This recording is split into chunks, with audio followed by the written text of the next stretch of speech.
Bonjour à toi, j'espère que tu vas bien. Bienvenue sur cette nouvelle vidéo YouTube. Il y a quelques semaines, je t'ai publié la vidéo qui apparaît juste ici. Si tu ne l'as pas encore vue, je t'invite à aller la voir. C'est toute une vidéo tout simplement qui partait du constat qu'il y a des légendes qui disent si tu es propriétaire et que tu mets des biens en location, de toute façon, quoi qu'il arrive, tu auras des impayés, tu auras des dégradations, un mauvais entretien du bien et même parfois avec certains locataires, une très mauvaise entente.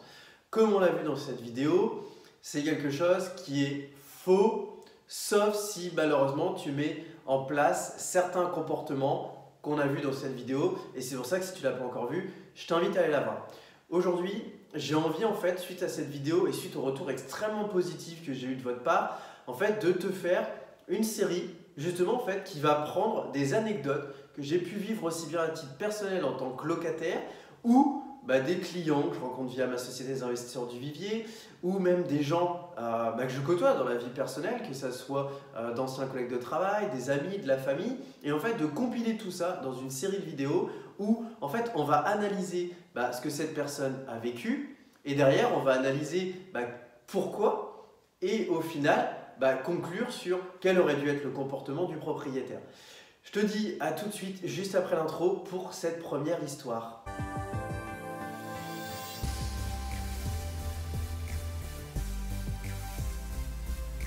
Je vais te raconter la première histoire qui est l'histoire d'une amie.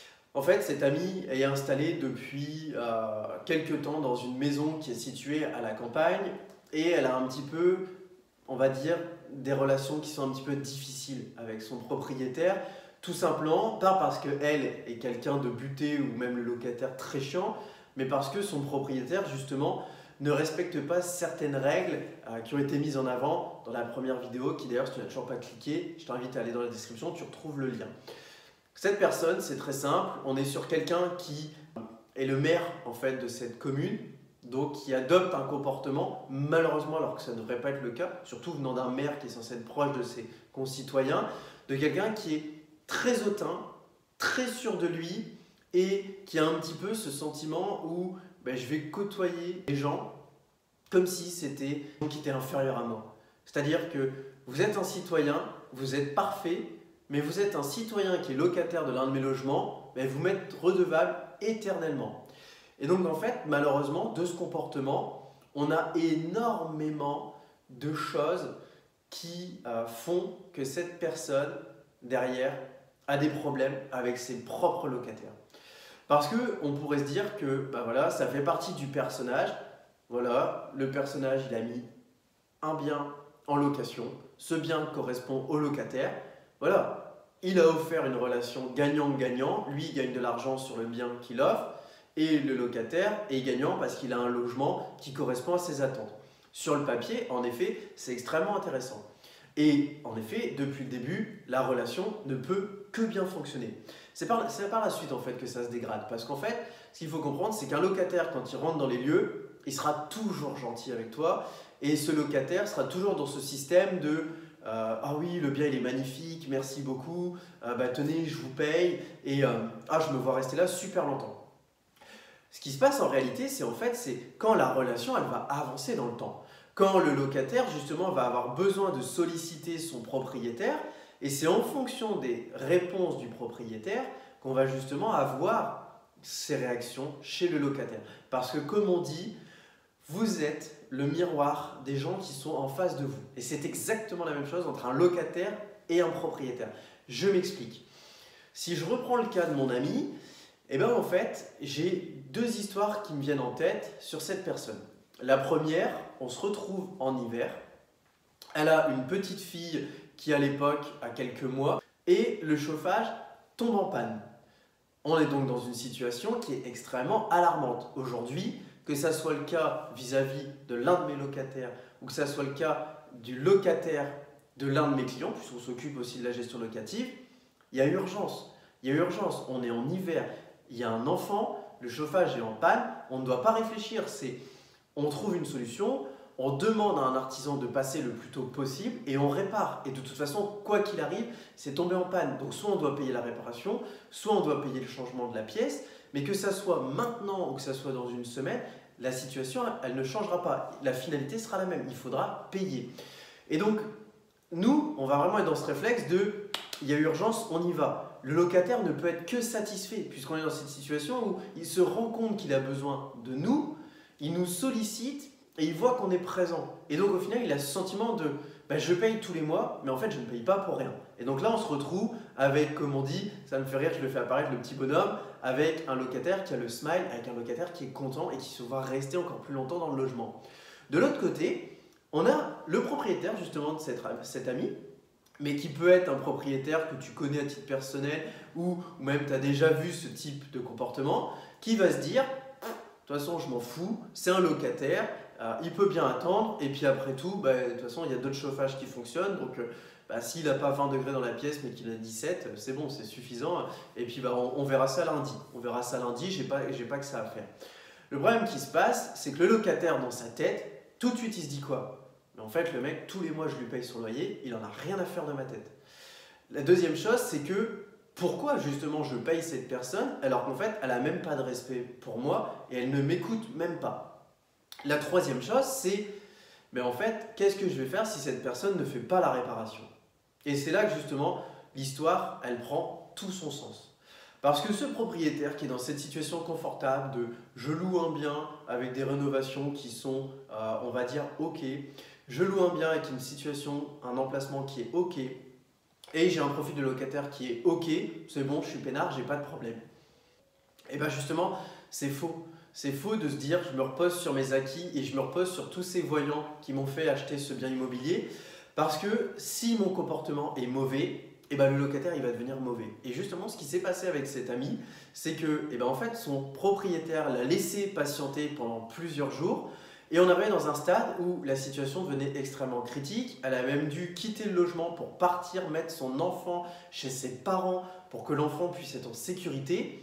Et elle est arrivée dans un constat qui était très simple, c'est si vous ne me réparez pas mes radiateurs, le mois prochain, je ne vous paye pas. Et ça, c'est une situation en fait qui de base paraît anodine, mais qui derrière peut devenir catastrophique. Parce qu'une nouvelle fois, vous allez avoir deux types de réactions chez le propriétaire.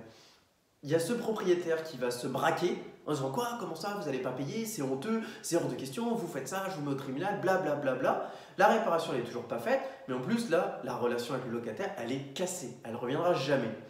Et on a ce deuxième type de propriétaire qui a compris qu'il fallait se rattraper et qu'il avait fait une erreur, qui va reconnaître sa faute en disant je suis vraiment désolé, j'ai été négligent, veuillez m'en excuser, je répare ça immédiatement.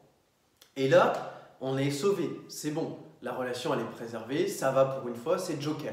Mais ce qui s'est passé dans le cas de mon ami, c'est que là cette fois-ci, le clou il a encore été enfoncé.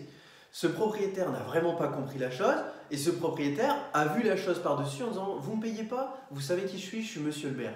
Donc faites attention à ce que vous faites parce que moi, je peux m'arranger pour que votre dossier ne repasse chez aucun autre propriétaire dans les villes qui sont alentours et dans ma commune puisque c'est moi qui décide. » Donc là, vous voyez, la relation, elle s'est complètement dégradée et donc mon ami en est arrivé à un stade où, qu'est-ce que je fais? Et justement, il faut que j'exécute ma menace. Et on part de quelqu'un qui au final est totalement solvable à quelqu'un qui n'en vient à ne plus l'être parce qu'elle a décidé de ne plus l'être. Et c'est ça en fait que je voulais te partager dans cette première expérience, c'est que justement en fait ça vient une nouvelle fois conforter l'un des propos qui a été vu dans la première vidéo, c'est que si à un moment on se repose sur les acquis de notre bien en se disant mais de toute façon ce bien là, quoi qu'il arrive je le louerai comme ça, et en fait, c'est là qu'on vient avoir des problèmes. Parce qu'il ne faut jamais se reposer sur ses acquis. Et au-delà de ces points qui sont extrêmement importants, le point le plus important, c'est d'avoir des relations extrêmement cordiales avec des locataires. Alors, si justement tu t'intéresses à l'histoire de cet ami, je te rassure, au moment où je te fais cette vidéo, ce problème a été résolu, tout a été remis en ordre et la situation d'impayé n'a pas été créée. Puisque justement, lors du 3e ultimatum qui a été mis par la locataire, le propriétaire a vraiment pris conscience et c'est bon, ça a été fait. Mais je voulais te parler de cette histoire pour que justement tu comprennes que cette amie-là, en fait, elle m'avait moi. C'est-à-dire qu'elle est venue me voir, elle m'a demandé des conseils et je lui ai apporté ce recul qu'elle n'avait pas en lui expliquant les conséquences qu'elle aurait si elle exerçait sa menace. Sauf qu'aujourd'hui, il y a beaucoup de locataires qui ne vont pas chercher midi à 14 heures, qui vont faire une menace et qui vont l'exécuter derrière. Et une fois qu'elle est exécutée, on ne peut plus faire marche arrière. Voilà, mais écoute, j'espère que cette vidéo t'a plu. J'espère que surtout, elle t'a appris cette chose extrêmement importante qui est celle de ne pas se reposer sur tes acquis et de toujours viser à avoir des bons rapports avec tes locataires. Et surtout, n'oublie pas une chose, c'est que dans un projet d'investissement locatif, eh ben en fait, oui, la gestion locative, ça fait partie justement de l'investissement, mais tu n'es pas obligé de la faire. Et justement, si tu es quelqu'un qui ne veut pas gérer les relations humaines parce que tu n'aimes pas, tout simplement parce que tu n'es pas à l'aise ou peut-être même parce que tu es timide, eh ben, il y a des gens comme nous, comme ma société, qui justement pouvons s'occuper de ça pour toi. La seule chose qui te reste à faire, en fait, c'est de prendre contact avec une société comme la nôtre, de faire le point sur ton parc immobilier. Tu verras que le coût est extrêmement intéressant selon les sociétés les plus ou moins élevées. Par exemple, nous, dans notre société, c'est très simple. On ne facture aucun frais d'entrée pour le locataire, on ne facture aucun frais d'entrée pour le propriétaire. Et derrière, on a des conditions qui sont extrêmement intéressantes pour justement la gestion à l'année. Je te laisse nous contacter si tu veux en savoir un petit peu plus. Et en attendant, je t'invite une nouvelle fois, si ce n'est pas fait, à t'abonner. Ça te permettra de voir toutes les vidéos qui sont publiées quotidiennement et d'en savoir un petit peu plus sur comment vivre au jour le jour avec tes investissements. Je te dis à très bientôt. Ciao!